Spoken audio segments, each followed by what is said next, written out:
आता आपण जेव्हा बोलतो आहोत त्यावेळेला इराण आता युद्ध थांबवण्याच्या मनस्थितीत आलंय असं आपण म्हणू शकतो. बरोबर. ह्याच्यामध्ये भारत हा विश्वगुरु अशी आपली भारताची प्रतिमा आहे.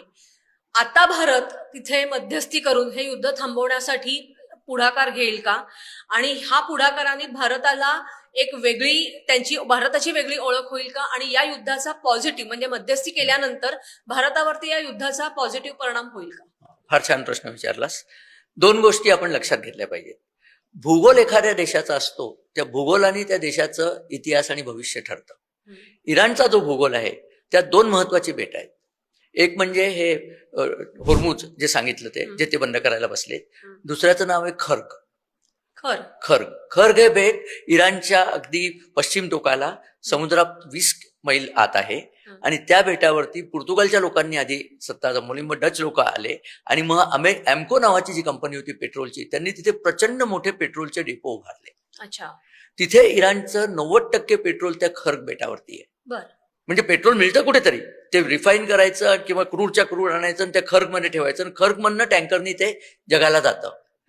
खर्ग बेट जर उडलं तर इराण ढासळून पडतो, म्हणजे संपूर्णच जाईल. कारण तुमचं पेट्रोल तुम्ही विकता काय, फक्त पेट्रोल, ते गेलं की संपलं ना. इराणमध्ये फक्त बदाम पिस्ते किती विकणार तुम्ही, दुसरं तेवढंच विकतात ते, पेट्रोल शिवाय दुसरं काही नाही. आणि गालीचे विकायचे पूर्वी, हल्ली तर तेही उडते गालीचे तर पूर्वीच गेले, त्यामुळे काही होत नाही. तर खर्ग वरती अजून बॉम्बिंग करत नाहीये, हे लक्षात घेतलं पाहिजे. ट्रम्प आणि इस्रायल हे वेडे नाही आहेत.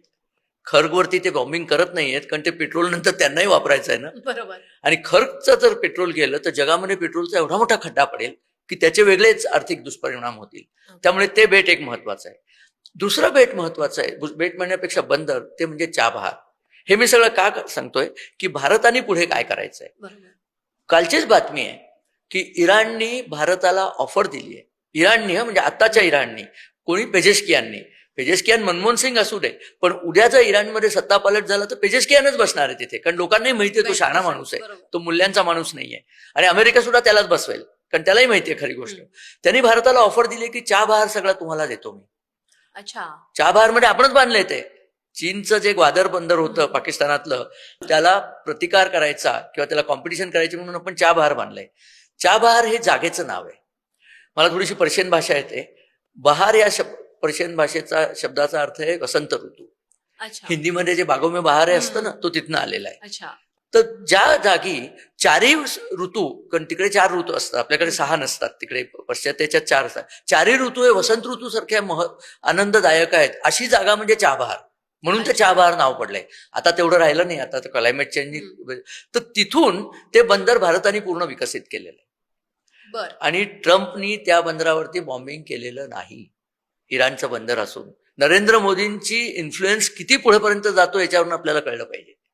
चाबहारवरती बॉम्बिंग नाही केलं, कारण चाबहार बंदर भारताकडे आलं. इराणनी सांगितले, त्यांनी सांगितले तुम्हीच मॅनेज करा, आमचा मित्र तुम्हीच.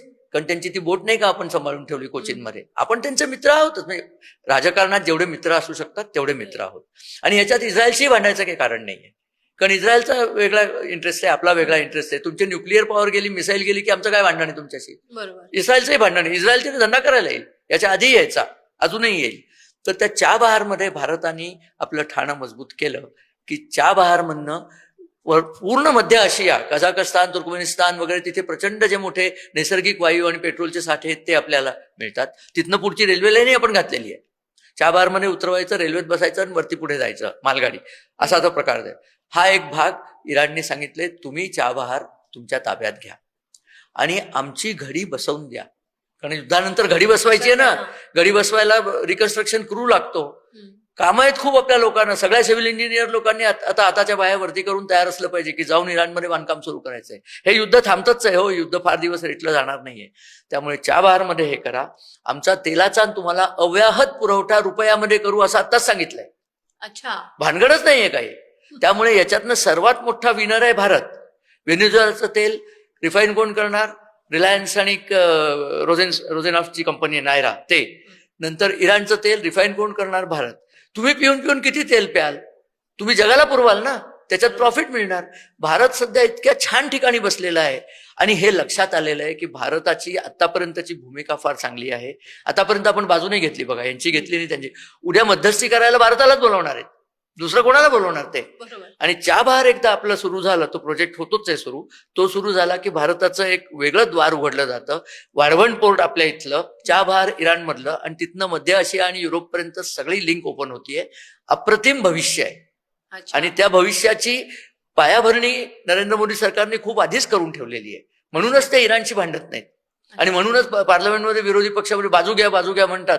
अकला कमीच जरा विरोधी पक्षांना, बाजू घ्यायचीच नसते. हे योग्य चाललेलं आहे. नरोवा कुंजरोवा अगदी योग्य. आणि आपलं भांडण नाही आहे, हो, युद्ध आपलं नाही आहे. छान चाललंय सगळं.